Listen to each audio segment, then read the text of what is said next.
When writing the second edition of this book, I found myself thinking back a lot to something the cultural theorist Mark Fisher once wrote. He said we need to find out how to use social media, but not live inside it. And this is, I think, a really important insight about the promise that social media offers us for us to use it, but the ease with which we can be used by social media.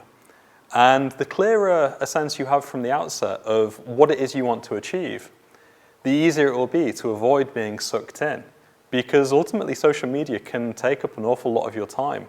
There's no logical endpoint to how much time and energy you can invest in it. And for academics who are often busy, stressed, have many commitments, this, I think, can be quite dangerous.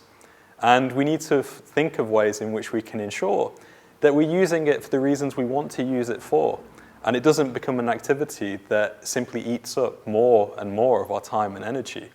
In this sense, I'm suggesting we need to use social media mindfully, and it can be easy to slip into being forgetful of how these platforms operate, how they seek to encourage us to spend more time on them, and how these mundane interactions can actually take on much more significance than they should really have.